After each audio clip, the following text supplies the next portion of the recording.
I'm Debra Morrison, a 42-year financial expert.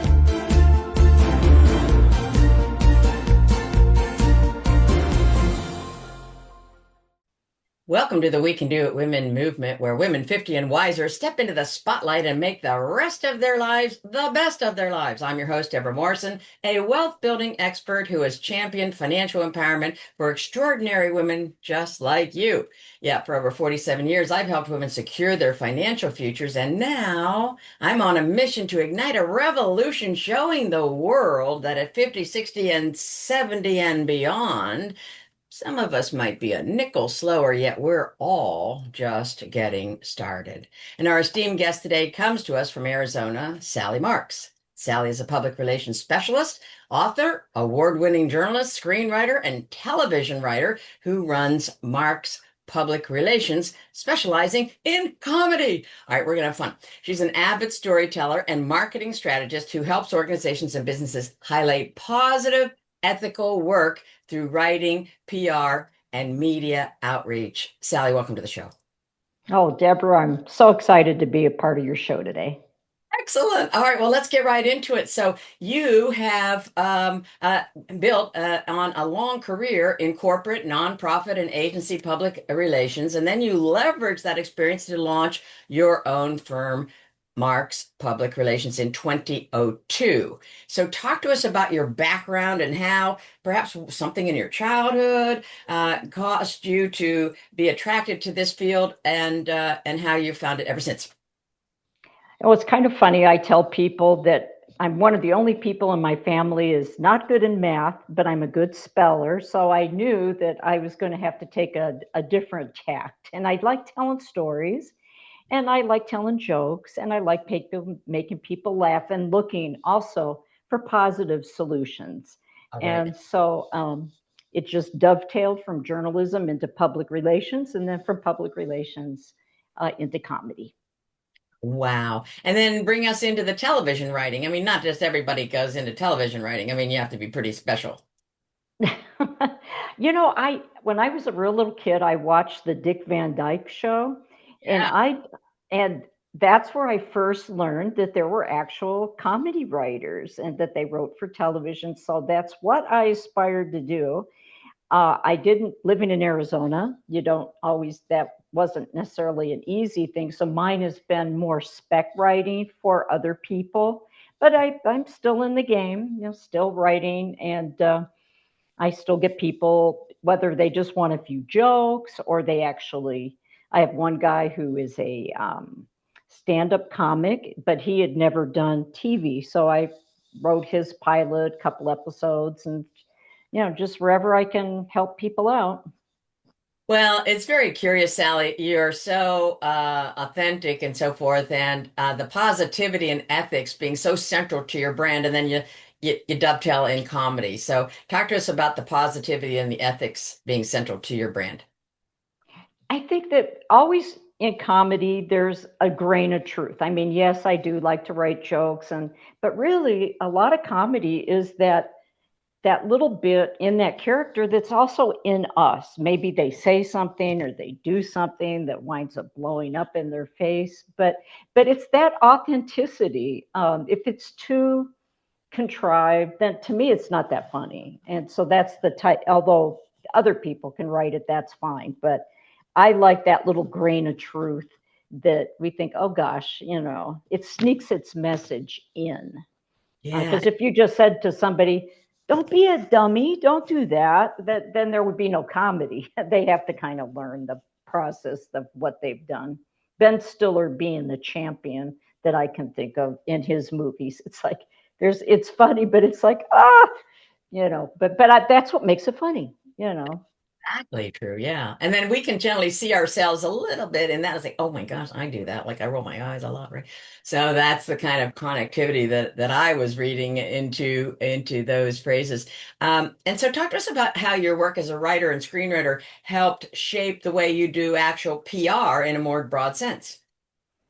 Actually, I would probably say that it was more reverse. I definitely made my money more in public relations, and then kind of dovetailed that into comedy. As a kid, I was definitely more the comedy, but nobody was paying me at 8 years old to say knock knock jokes.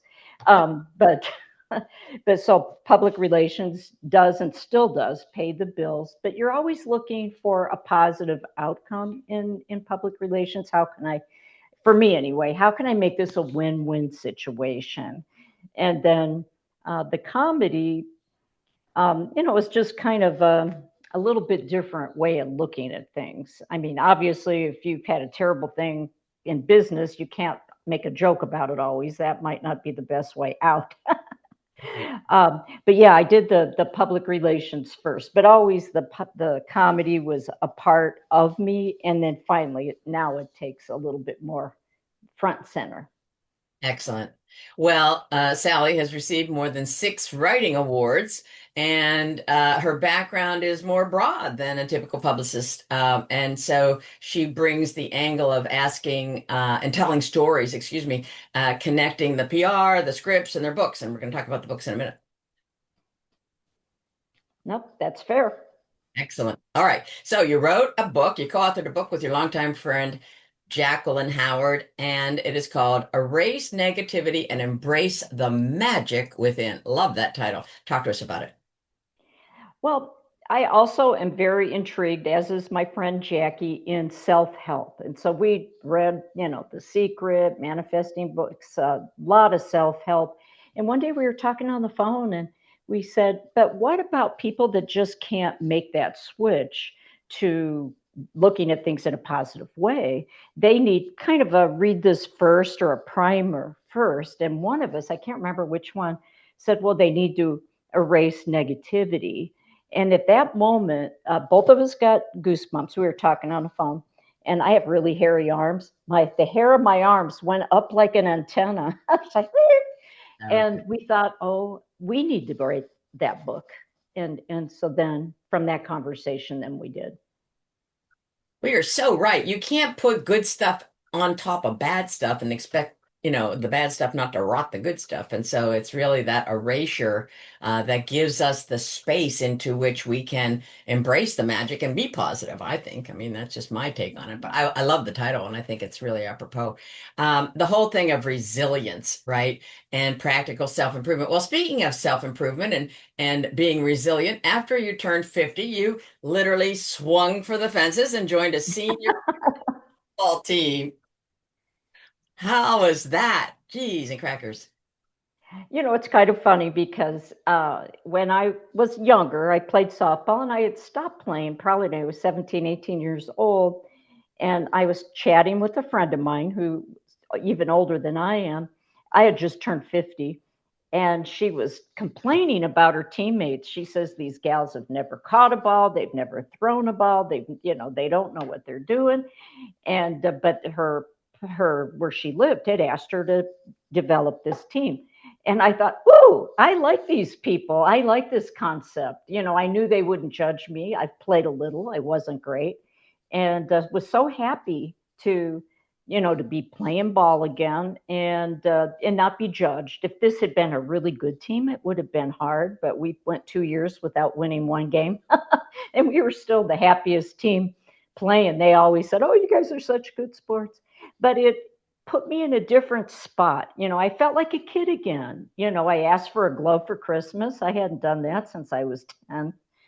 And then just having fun with people, but taking a risk. And every time you're playing, you might do something embarrassing, but you survive. And that really helped me in my life after 50. Hey, if I can play softball, I can do other things too. And so that was a magic year for me.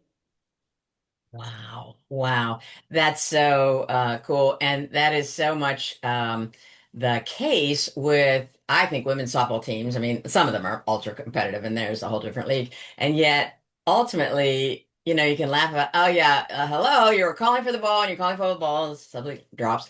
So you can always have a lot of fun. And the camaraderie is really what I think makes it all the more rich. You have as talked about your writing career being mostly nonfiction, right? Uh, Yes. heart has been in comedy and self-growth. So you must have married those two. At what age? And talk to us about that that mushing together, if you will.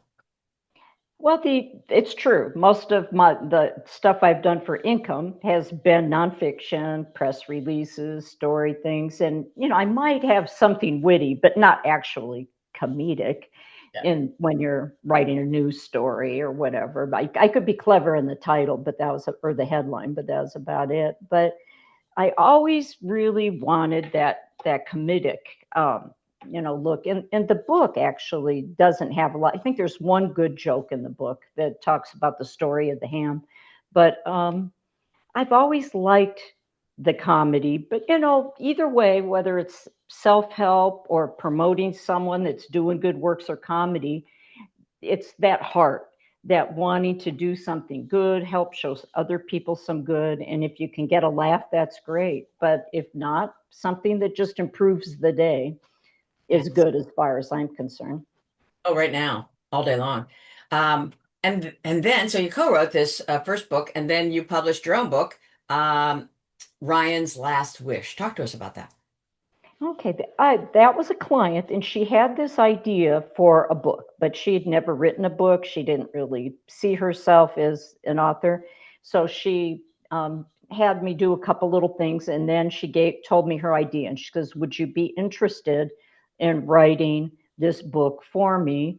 And had the basic outline, a couple characters, and I liked it. It was not an idea I would have come up with on my own, but then once I got going, then made a few new characters, and then added comedy. That one's got humor in it, and then completed that for her. I'm actually hoping that we can get it to be a movie of the week, or because there's a romance not part of it too with the kid's mom. But anyway, she wanted to give me credit.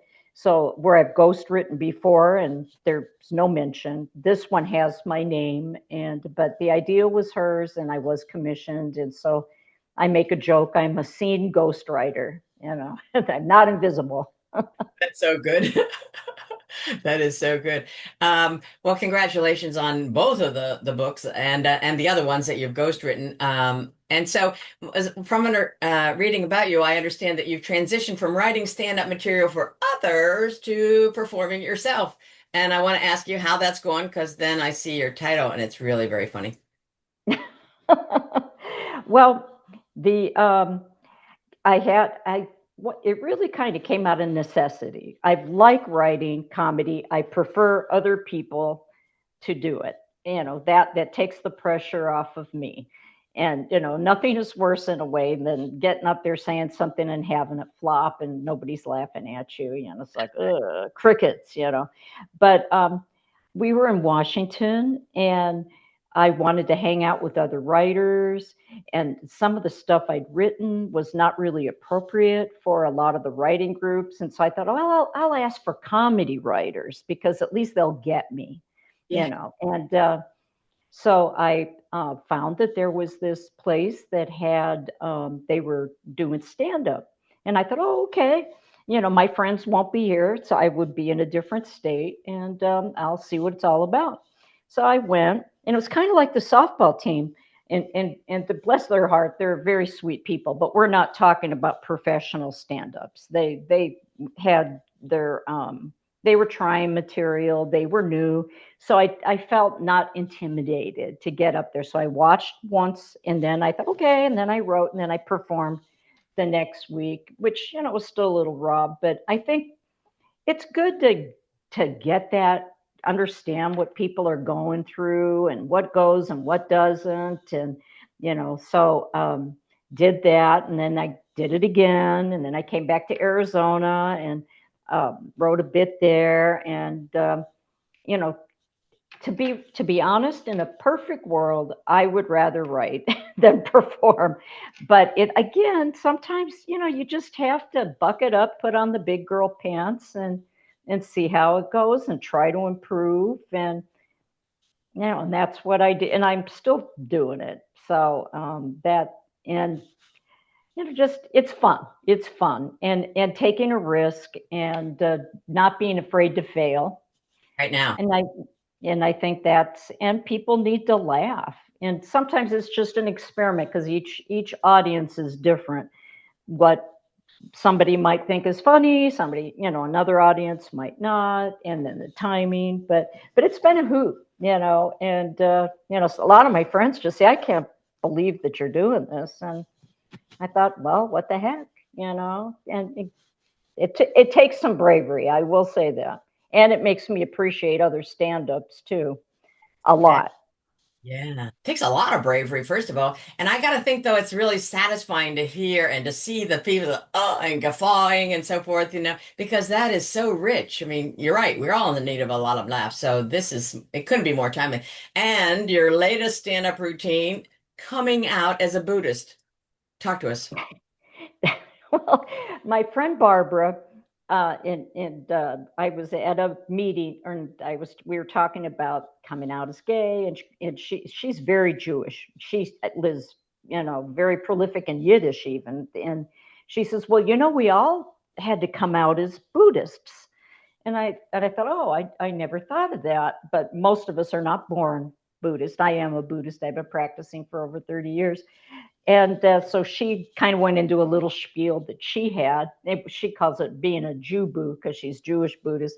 And so I thought, okay. So then I recently wrote, and I haven't performed it yet, but it's done, coming out as a Buddhist.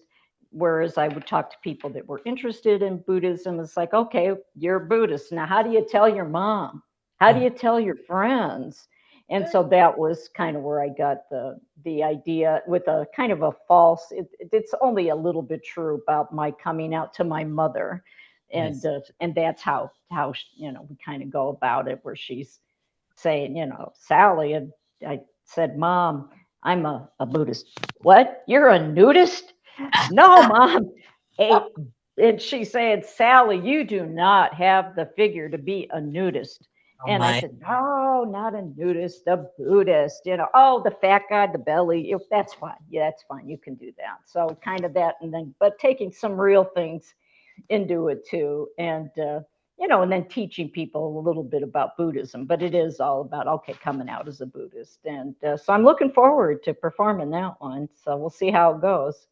Well, we're looking forward to viewing it. So the time has come for us to wind this down, and I knew it would come too swiftly. But talk to us about how our people can reach you.